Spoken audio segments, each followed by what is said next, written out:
Y bueno, el Instituto Nacional para la Evaluación de la Educación también trabaja intensamente en favor de la educación indígena.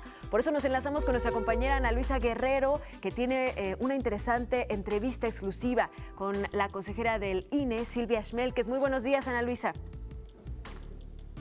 Buenos días a ustedes en el estudio, Omar, Ana Cristina.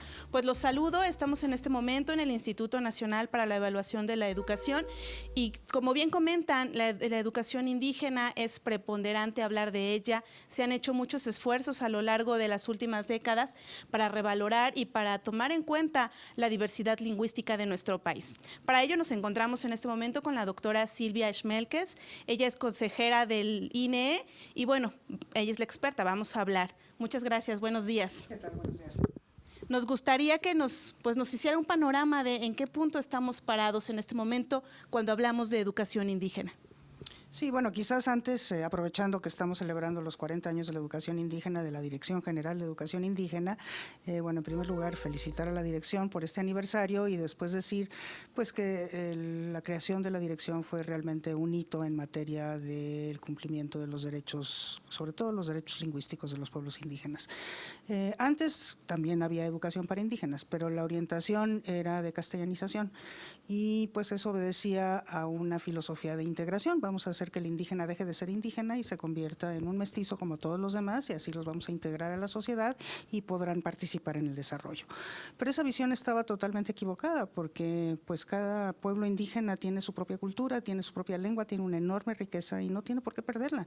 Al revés, México se tiene que reconocer como un país que es rico gracias a su diversidad.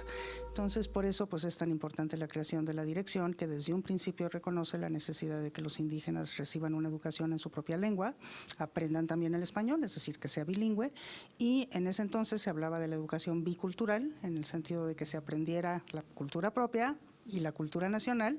Ahora se habla de educación intercultural porque pues somos muchas las culturas que vivimos en este país y tenemos que conocerlas todas y también en el mundo, ¿no? Pero es muy importante en ese sentido. Bueno, a pesar de esos avances, pues yo creo que sí tenemos que reconocer que la educación indígena tiene dificultades. Creo que hemos avanzado muchísimo en cobertura. De hecho, ya prácticamente podemos decir que en educación primaria casi el 98% de los niños indígenas están asistiendo a ella.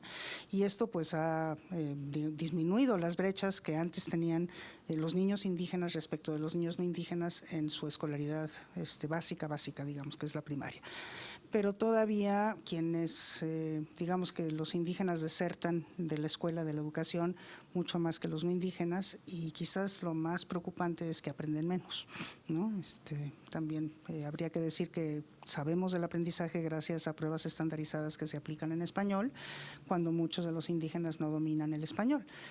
No obstante, las pruebas se aplican al último grado de primaria y si hubiera una educación bilingüe, pues uno verdaderamente bilingüe, uno esperaría que ya en sexto de primaria los niños pudieran trabajar con una prueba que está en castellano. Entonces, sí, el 80% de los niños indígenas en sexto grado de primaria no logran el nivel básico, el nivel más básico de aprendizaje, que es el nivel 2, se encuentran en el nivel 1.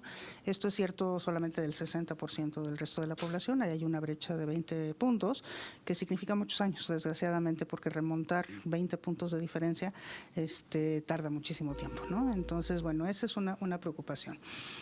También creo que otra preocupación importante es el hecho de que hay muchos niños indígenas que no están siendo atendidos por la Dirección General de Educación Indígena o sus correlativos en las entidades federativas. De hecho, únicamente el 53% de los niños en edad de preescolar y primaria asistan a escuelas indígenas y hay que recordar que ya en secundaria no existen escuelas indígenas propiamente tales, entonces ahí ya no se les reconoce en sus características propias, culturales y lingüísticas y se les atiende en su diversidad a partir de la educación secundaria.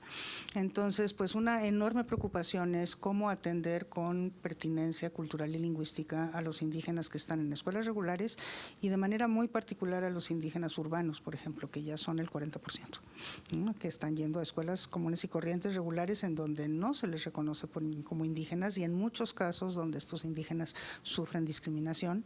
Esos asuntos todavía los tenemos pendientes de atender. Bueno, ha habido un avance significativo, la reforma educativa contempla esta diversidad multicultural y multilingüística y bueno, se han creado programas. ¿Qué puede decirnos al respecto? Sí se han creado programas, creo que el nuevo modelo educativo tiene, digamos, el principal valor de reconocer la necesidad de enseñar la lengua indígena como primera lengua o como segunda lengua, porque muchos ya la perdieron y entonces es necesario recuperarla, y que esto lo lleva hasta el bachillerato, o sea, que no lo deja a nivel de solamente preescolar y primaria como existe actualmente, sino que también en secundaria y también en bachillerato existe esta preocupación por enseñar la lengua indígena. Creo que eso es un avance muy importante. El nuevo modelo educativo también asume el enfoque intercultural como el enfoque fundamental de enseñanza.